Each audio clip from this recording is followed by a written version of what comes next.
Kok bisa sih ada pengungsi terlama di dunia?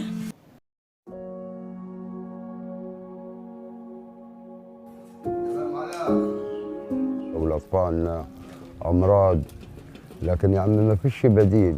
المنطقة هذه بيصلحش فيها بني آدمين بشر تعيش فيها.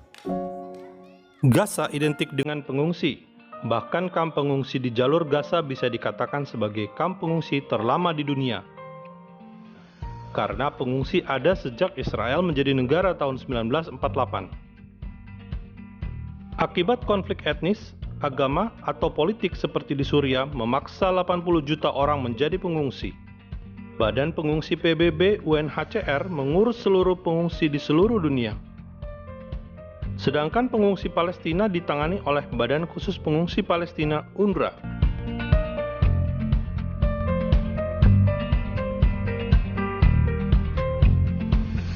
Sejumlah kamp UNHCR berdiri pada tahun 1990-an masih menampung pengungsi. Tapi ada yang sudah ditutup seperti Katumba. Katumba, kamp pengungsi di Tanzania untuk pengungsi asal Burundi yang berdiri tahun 1972 ditutup tahun 2009 setelah pengungsi menjadi warga negara Tanzania atau kembali ke Burundi. Kamp pengungsi Afghanistan di Panian, Pakistan, sebagian penghuninya sudah kembali ke Kabul pada tahun 2008.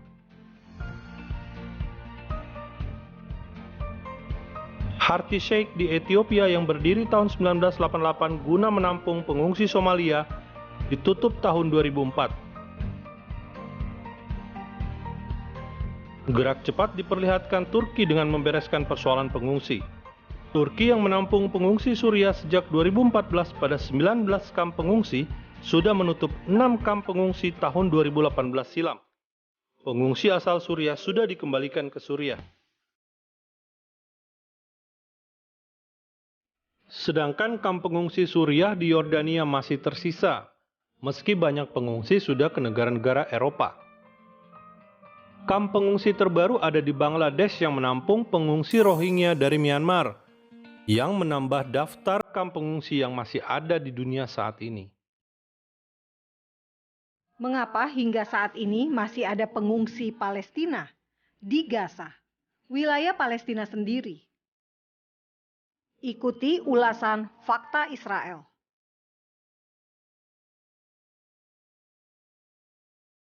Gaza identik dengan kamp pengungsi.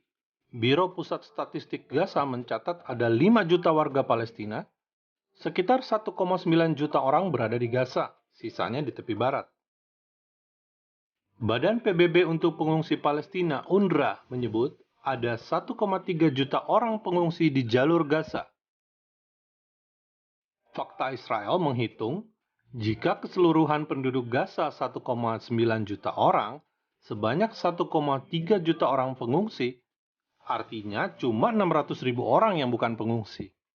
1,3 juta pengungsi Gaza diklaim sebagai korban berdirinya negara Israel tahun 1948. Mereka ini dulu tinggal di wilayah yang menjadi wilayah Israel sekarang. Faktanya, tahun 1948 sampai 1967, Gaza dan seluruh wilayah jalur Gaza berada di tangan Mesir, bukan Israel.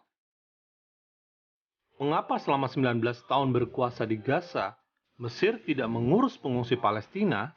Israel merebut Gaza pada Perang Arab-Israel tahun 1967.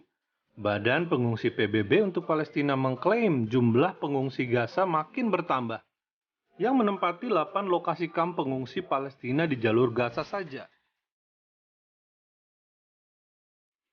Tahun 2005, Israel keluar dari Gaza. Artinya sejak tahun 2005 Gaza berada di bawah otoritas Palestina.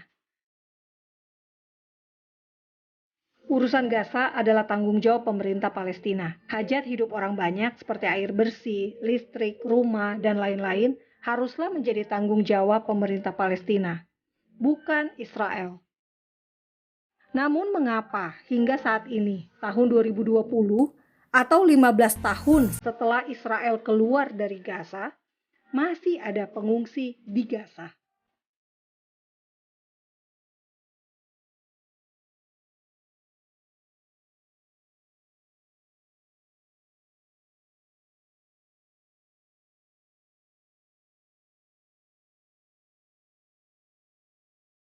Video ini memperlihatkan kondisi yang disebut kamp pengungsi di Shati, kota Gaza. Tampaknya para pengungsi Gaza bukan tidur di tenda.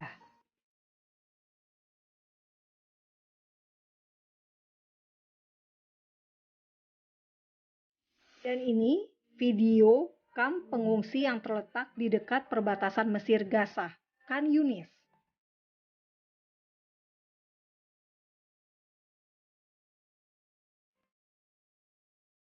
Ini wajah kota Rafah.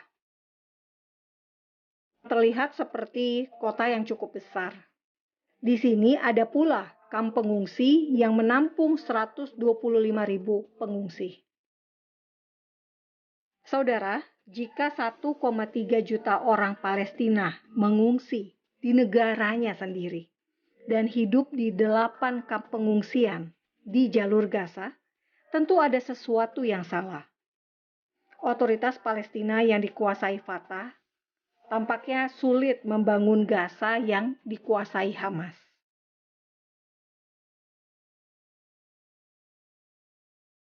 Sedangkan Badan PBB untuk Pengungsi Palestina sepertinya tidak mampu memberikan solusi jitu.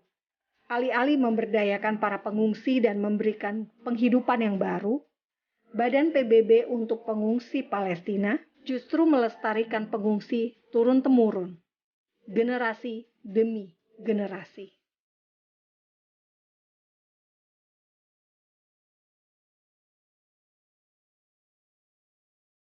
Pertanyaannya, apakah pengungsi Palestina di Gaza adalah korban Israel?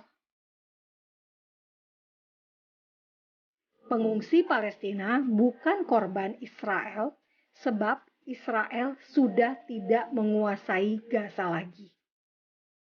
Sebaliknya, Israel malah memberikan air bersih, pasokan listrik, dan membuka pintu perbatasan untuk warga Gaza bekerja di Israel atau berobat di Israel.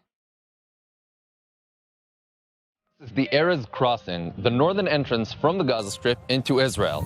Over 1,500 people cross from Gaza to Israel in this crossing every day. 1,300 out of them are merchants, people who cross with tradesmen permits in order to provide for their families by working in Israel and the West Bank. The rest, another 200 people, enter Israel for medical treatment. 5,000 Palestinians hold these permits, and now Israel announced 2,000 more permits will be released. Tidak ada orang yang mau menjadi pengungsi, apalagi di negeri mereka sendiri, Palestina. Karena itu sungguh ironis jika ada yang betah bertahun-tahun mengklaim diri mereka sebagai pengungsi dan hidup dari donasi.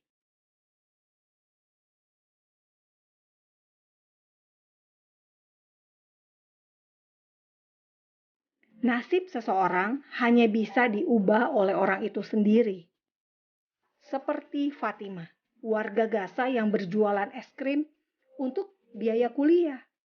Para petani yang mengolah lahan di Gaza.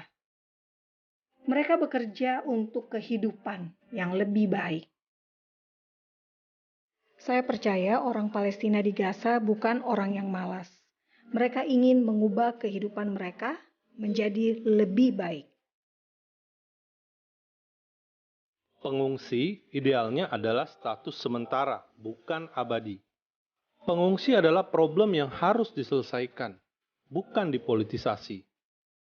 Isu pengungsi butuh solusi, bukan dramatisasi.